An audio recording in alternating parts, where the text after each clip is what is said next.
the polar submarine Nautilus undergoes a general overhaul in the Devonport dry dock. Deep within the unforgiving Arctic, a daring expedition embarks on a dangerous quest to conquer the unknown. In the summer of 1931, a cutting-edge submarine ventures into the icy vastness, driven by a thirst for discovery and a willingness to defy the limits of human endurance.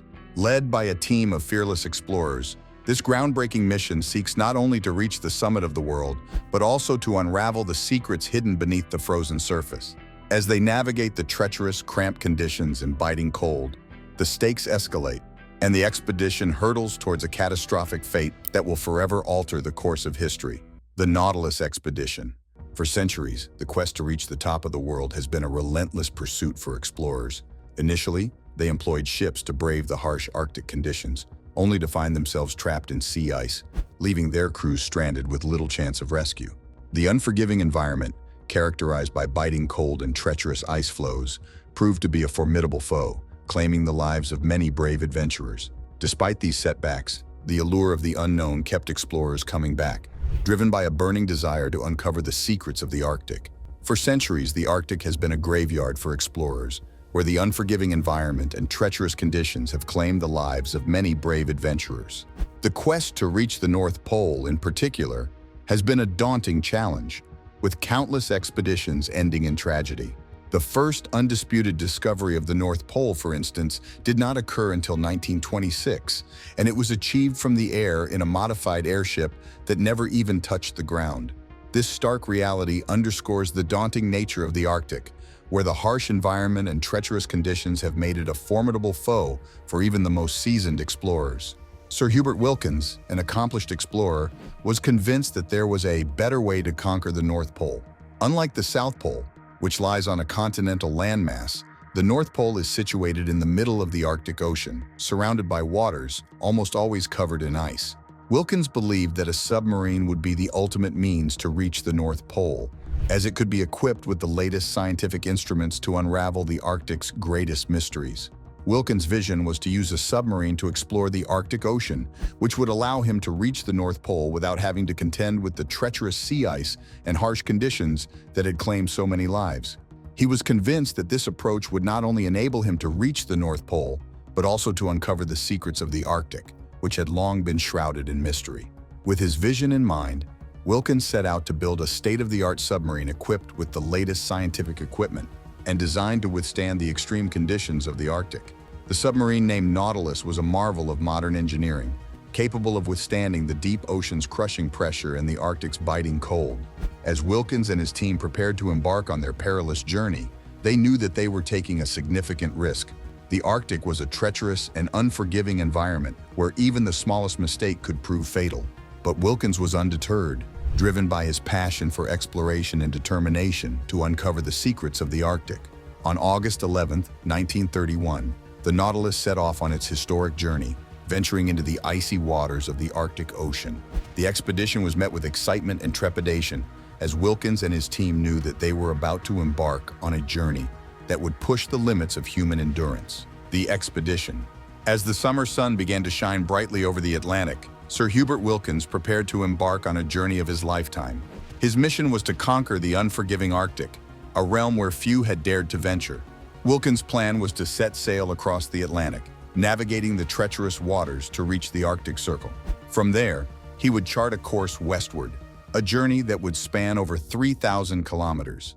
The expedition's route would take them deep into the icy heart of the Arctic, where the Nautilus, Wilkins' state-of-the-art submarine, would zigzag beneath the frozen surface.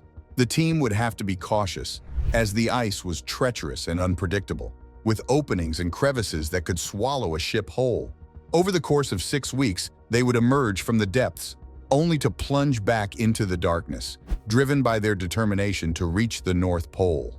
As they ventured further into the Arctic, the team faced challenges that tested their resolve and skills. The biting cold, the crushing pressure, and the isolation would all take their toll. But Wilkins was undeterred, driven by his passion for exploration and the desire to uncover the secrets of the Arctic. Sir Hubert Wilkins knew that his ambitious expedition to reach the North Pole would require a substantial amount of funding, so he took matters into his own hands. using his own savings and lecturing day and night to raise money wherever he could. He even wrote a book outlining his plans, hoping to generate interest and support. However, despite his best efforts, it still wasn't enough. Wilkins needed serious backing to make his vision a reality. That's when he turned to the one sure way to get the funding he needed, turning his scientific pursuit into a media sensation. Wilkins knew that a voyage under the sea ice was the kind of thing that would sell out newspapers and was willing to do whatever it took to make it happen. He made a deal with newspaper magnate William Randolph Hearst, a man known for his flair for sensationalism. Under the agreement, Hearst would get exclusive publishing rights to Wilkins's expedition, and in return, Wilkins would receive the funding he needed. But that wasn't all. Hearst had a plan to create even more buzz around the expedition. He would arrange for Wilkins to meet at the North Pole with a second expedition led by the massive Graf Zeppelin airship.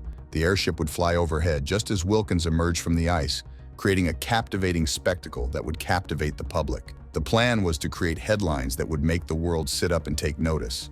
"The pole conquered from above and below" would be the cry as Wilkins and his team emerged from the icy depths while the Graf Zeppelin soared overhead. And if Wilkins could pull off the stunt, Hearst offered him a staggering $150,000. All that was left was to find a submarine that could withstand the extreme conditions of the Arctic and take Wilkins to the North Pole. It was a daunting task, but Wilkins was undeterred. He knew that with the right submarine and the right plan, he could make history and achieve his dream of reaching the top of the world. Wilkins set out to find the perfect submarine, scouring the globe for a vessel that could withstand the crushing pressure and biting cold of the Arctic. He finally found what he was looking for in the form of the Nautilus, a state-of-the-art submarine designed specifically for deep-sea exploration. The Nautilus was equipped with the latest technology and was capable of withstanding the extreme conditions of the Arctic. With the Nautilus in hand, Wilkins and his team set off on their perilous journey, sailing across the Atlantic and then making their way to the Arctic Circle. From there, they would head west, zigzagging underneath the ice and emerging from the depths through any openings they could find. The journey would be long and arduous, but Wilkins was determined to reach the North Pole and make history. As they ventured deeper into the Arctic, the team faced numerous challenges, from treacherous sea ice to biting cold and crushing pressure. But Wilkins was undeterred, driven by his passion for exploration and his determination to reach the top of the world. And finally, after weeks of navigating the treacherous ice, the Nautilus emerged into the open waters of the Bering Sea, off the coast of Alaska. Wilkins and his team had reached the North Pole, a feat that would go down in history as one of the most daring and ambitious expeditions of all time. The Nautilus. Sir Hubert Wilkins, a renowned explorer, had a bold plan to reach the North Pole in the Nautilus, a retired World War I-era attack submarine, heavily modified by the esteemed naval architect Simon Lake. This voyage would be fraught with danger, as the Nautilus would have to navigate through treacherous sea ice, a feat no submarine had ever accomplished before. To mitigate the risks, Lake reinforced the Nautilus's bow with heavy steel plates and concrete, adding a hydraulic impact absorber to soften the blow in case of a collision. The topside was fitted with sledge runners, allowing the submarine to slide along the bottom of the ice like a toboggan. A hydraulic retractable guide arm was also installed to maintain a safe distance from the hazards above. These modifications were crucial, as the Nautilus would be subjected to immense pressure from the surrounding ice, and any breach could prove catastrophic for the crew. The Nautilus was designed to operate under the ice for extended periods, but it would eventually need to surface to take on air and recharge its batteries. A lack of openings in the ice could prove deadly, so Lake innovated a series of drills capable of boring through the ice, allowing the crew to drill up to 20 feet to reach the surface. This feature was essential, as the Nautilus might encounter vast stretches of unbroken ice, and the ability to surface was crucial for the crew's survival. In place of the original torpedo tubes, Lake added a pressurized diving chamber where the crew could lower instruments to the ocean floor or conduct dives. This modification enabled the crew to conduct scientific experiments and observations while submerged, allowing them to gather valuable data about the Arctic's ecosystem and geology. The diving chamber was also equipped with a state-of-the-art communication system, allowing the crew to stay in contact with the surface and coordinate their efforts with the Graf Zeppelin expedition. In all, Simon Lake made dozens of modifications to the Nautilus, transforming it from a World War I-era attack submarine into a vessel capable of battling the harsh conditions of the Arctic. The Nautilus's journey would be a testament to human ingenuity and determination as it ventured into the unknown, facing challenges that would push the limits of its design and the crew's endurance. As the Nautilus set out on its historic voyage, the world watched with bated breath, eager to see if Wilkins and his team could achieve the impossible. The expedition was a daring gamble, but if successful, it would not only make history but also unlock the secrets of the Arctic, a realm that had long been shrouded in mystery. Wilkins' concerns. As the expedition prepared to set off on March 16, 1931, Sir Hubert Wilkins put on a brave face for the reporters, assuring them that everything was in order for the historic voyage. "The men are just having things on board now for the final inspection before leaving the dockyard," he said. "We expect in about 6 or 8 months to have made the trip 2,000 miles under the ice, starting from Spitsbergen somewhere about the 1st of July. However, deep down, Wilkins was worried. He had reservations about the novel features of the Nautilus, which he feared might be unnecessary or even dangerous. One of his chief concerns was the sledge runners, which he believed could cause the submarine to become stuck in the ice. He also worried about the ice drills, which he thought might not be effective in the thick Arctic ice. Additionally, he was concerned about the shock absorber, which he feared could lodge itself into the ice, trapping the Nautilus beneath the surface. Wilkins had spent countless hours poring over the plans for the modified submarine, and he couldn't shake the feeling that something was amiss. Despite his reservations, Wilkins insisted on installing a photosensitive electrical cell to measure the thickness of the ice above so he could know where to surface. However, Simon Lake, the naval architect who had modified the submarine, denied the request. Lake had leased the submarine from the U.S. Navy and had the final word on any modifications. Wilkins, who had merely subchartered the submarine for the expedition, had little choice but to accept the submarine as it was. Wilkins knew that the success of the expedition hinged on the performance of the Nautilus, and he couldn't help but worry that the untested modifications might prove to be more trouble than they were worth. He had seen the way the novel features had caused problems during the testing phase, forcing the submarine back into port for repairs time and again. As the Nautilus set sail from the dockyard, Wilkins couldn't help but feel a sense of unease. He knew that the expedition was facing an uphill battle, with the fate of the crew resting on the shoulders of a submarine that was still very much an unknown quantity. But Wilkins was a man of action and determined to see the mission through, no matter what obstacles lay in his path. As the expedition prepared to set off, Wilkins's worst fears about the Nautilus's performance began to materialize. The ice drills, which were supposed to be a crucial tool for the crew to navigate through the Arctic ice, failed to function during testing. In a desperate attempt to resolve the issue, a separate engineering firm was called in to troubleshoot the problem, but even their expertise couldn't get the drills working properly. The setback was a major blow to Wilkins's confidence in the submarine's capabilities, and he couldn't help but wonder if he had made a grave mistake in trusting Simon Lake's modifications. As the weeks turned into months, Wilkins felt the pressure mounting. The Nautilus was still stuck in the dockyard, and the crew was growing restless.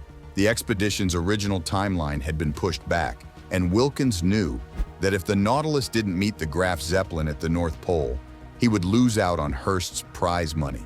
The stakes were high, and Wilkins was starting to feel the weight of responsibility. He had put everything on the line for this expedition, and the thought of failure was almost too much to bear. Despite the ongoing mechanical issues, Wilkins knew that he couldn't afford to wait any longer. The Arctic summer was in full swing, and the window of opportunity was closing fast. If the Nautilus didn't set sail soon, it might not reach the North Pole in time to meet the Graf Zeppelin. Wilkins also knew that the longer they waited, the more likely it was that the ice would become too thick for the submarine to navigate safely. By June, Wilkins had had enough. He knew that the Nautilus was still not fully operational, but he believed that the risks were worth taking. The crew was eager to set off, and Wilkins was determined to make it happen, no matter what the cost. He had come too far to turn back now, and he was willing to take a gamble on the submarine's performance. As the Nautilus set sail from the dockyard, Wilkins couldn't help but feel a sense of trepidation. He knew that the expedition was facing an uphill battle, with the fate of the crew resting on the shoulders of a submarine that was still very much an unknown quantity. But Wilkins was a man of action, and determined to see the mission through, no matter what obstacles lay in his path. As the Nautilus disappeared into the Arctic horizon, Wilkins couldn't help but wonder if he had made a grave mistake. The submarine was still plagued by mechanical issues, and the crew was facing an uncertain future. However, Wilkins was resolute in his determination to reach the North Pole and willing to risk everything to make it happen. The journey. The journey across the Atlantic was a grueling ordeal for the crew of the Nautilus. The tiny submarine was no match for the fierce North Atlantic storms that tossed it around like a toy. The crew was also beginning to learn just how uncomfortable the Nautilus was, with its cramped and claustrophobic quarters. Loaded up for the expedition, there was even less space, making it feel like a sardine can. For 20 men, there was just a single toilet out in the open between two roaring diesel engines, making it a nightmare for the crew. The crew would have to spend their entire day standing, as there wasn't anywhere to sit. Only a handful of bunks shared amongst the men provided any relief, but even those were a luxury. Wilkins sent Hurst daily radio updates documenting the harrowing journey, giving him a glimpse into the chaos that was unfolding. This morning, an extra heavy wave swept the deck and carried away the screen before the bridge, Wilkins radioed to Hurst. Nearly everyone aboard was seasick, and when the Nautilus's bilge pump failed, sewage, oil, and vomit began to swirl around the crew's feet. The situation was dire, and things only got worse. "The fourth cylinder of our starboard engine is badly cracked," Wilkins radioed to Hurst. Forced to shut down one of its two engines, the Nautilus could only limp forward, its progress slow and laborious. The crew was exhausted, seasick, and demoralized, but they knew they had to push on if they were to reach the North Pole. As the Nautilus battled the fierce Atlantic, the crew faced one challenge after another. The engine problems were just the beginning, and the crew knew that they had to find a way to fix the issue before it was too late. The journey was far from over, and the crew was facing an uncertain future. The crew's morale was at an all-time low, and tensions were running high. The constant rocking of the submarine was taking its toll on everyone's stomach, and the smell of sewage and oil was overwhelming. The crew was starting to lose hope, and some were even questioning whether they had made a grave mistake by joining the expedition. Despite the challenges, Wilkins remained determined to reach the North Pole. He knew that the journey was far from over and that the crew still had to face the treacherous Arctic ice. But he also knew that the crew was running out of time and that they had to find a way to fix the engine problems before it was too late. As the Nautilus limped forward, the crew was faced with the daunting task of navigating through the treacherous Arctic ice. The journey was far from over, and the crew was facing an uncertain future. However, Wilkins remained resolute in his determination to reach the North Pole and was willing to risk everything to make it happen. On June 15th, the battleship Wyoming found the Nautilus drifting aimlessly about 1,000 kilometers northeast of the Azores. Both engines had failed, and the batteries were dead, leaving the submarine adrift in the vast expanse of the Atlantic Ocean.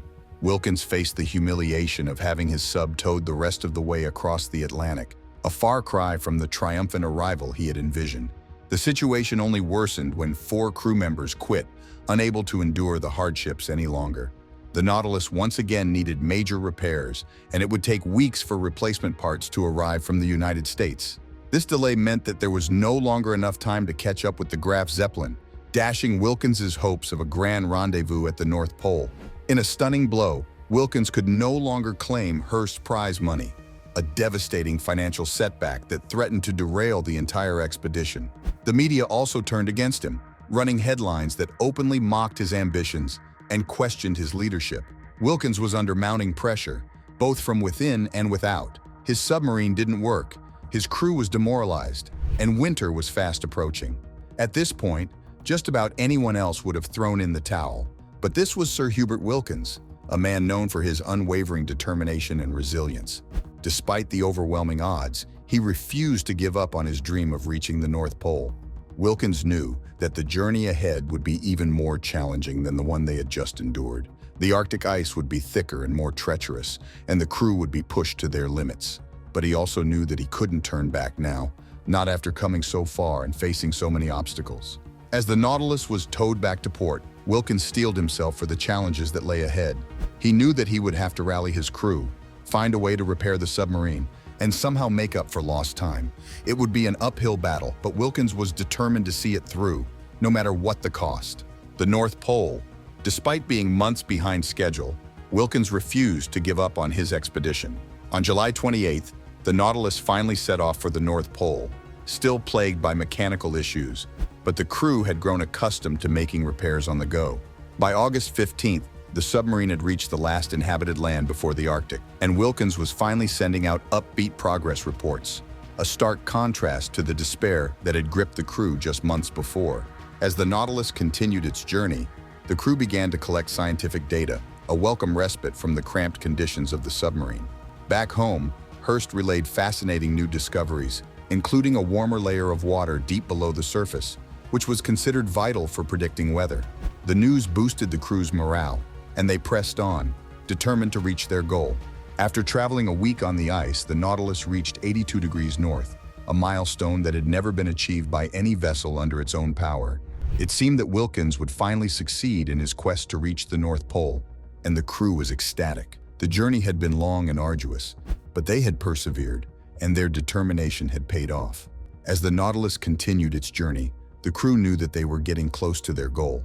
They had traveled 1,000 kilometers under the ice, and the North Pole was within reach. The excitement was palpable, and the crew was eager to reach the final destination. The crew's spirits were high, and they were all looking forward to the moment when they would finally reach the North Pole. They had faced countless challenges and obstacles along the way, but they had never given up. And now it seemed that their hard work and determination were about to pay off. As the Nautilus approached the North Pole, the crew could feel the excitement building. They knew they were about to make history and were eager to be a part of it. The journey had been long and difficult, but they had never lost sight of their goal. And now it seemed that they were about to achieve it, under the ice. As the world celebrated Wilkins' achievements, the reality aboard the Nautilus was far from triumphant. Despite putting on a brave face for the public, Wilkins could no longer hide the true state of affairs from his crew. The men were physically and mentally exhausted, having endured the frigid Arctic temperatures without any form of insulation or heating. The bare metal of the submarine offered little protection from the biting cold, and the crew's health had suffered as a result, with many falling ill from food poisoning and lead exposure from the submarine's pipes. The decision to push on to the North Pole this late in the season was met with unanimous opposition from the crew, who were desperate to turn back and head home. Everyone, that is, except Wilkins. On August 22nd, he gave the order to dive beneath the ice, but Nautilus refused to obey. The diving rudder, the crucial mechanism that controlled the submarine's vertical motion underwater, had mysteriously malfunctioned, leaving the crew baffled and concerned. Wilkins sent a diver to investigate the issue, and the discovery was both shocking and perplexing. The rudder had simply vanished, leaving the crew to wonder if it had fallen off unnoticed or if, as Wilkins suspected, the crew had sabotaged the sub in a desperate attempt to end the expedition. On August 31st, Wilkins made the fateful decision to force the Nautilus to submerge by ramming under the ice, ordering the ballast tanks flooded and the trim set 2 degrees down. The sound of the sledge runners scraping against the ice sent shudders through the submarine's superstructure, as if the Nautilus itself were being torn apart. It was a desperate gamble, and one that seemed doomed to fail. The Nautilus was crippled, and Wilkins's mental state appeared to be deteriorating under the strain of the endless setbacks. On September 6th, Wilkins finally sent out the radio transmission that by now everyone was hoping for. "Our Arctic trip is over," he announced, signaling the end of the expedition. The crew was safe, but the cost had been high. The Nautilus was crippled, and the men were exhausted, both physically and mentally. Wilkins had pushed them to the limit, and they had paid the price for his determination to reach the North Pole at all costs. Polar crossing. Wilkins's journey with the Nautilus was a groundbreaking achievement that took him to uncharted territories. He pushed the limits of human endurance and technological innovation, but his final expedition would ultimately be his downfall. The Nautilus, though a remarkable vessel, was not designed for the harsh conditions of the Arctic, and it suffered greatly under the strain. Despite the challenges, Wilkins remained determined to reach the North Pole, and he finally succeeded in doing so. However, his achievement was short-lived, as the Nautilus was unable to withstand the rigors of the Arctic environment. The sub was eventually deemed too worn and damaged to be worth saving, and it was deliberately sunk to the bottom of the ocean. Wilkins's final expedition left him financially ruined and largely forgotten by history. He had once been considered among the greatest explorers of the 20th century, having made immense contributions to our understanding of the North and South Poles. However, his final expedition marked the end of his illustrious career, and he was left to fade into obscurity. Despite this, Wilkins' legacy lived on, and his final wishes were fulfilled when the crew of the USS Skate scattered his ashes at the North Pole, a fitting tribute to his bravery and determination. That's all for today. See you in the next one.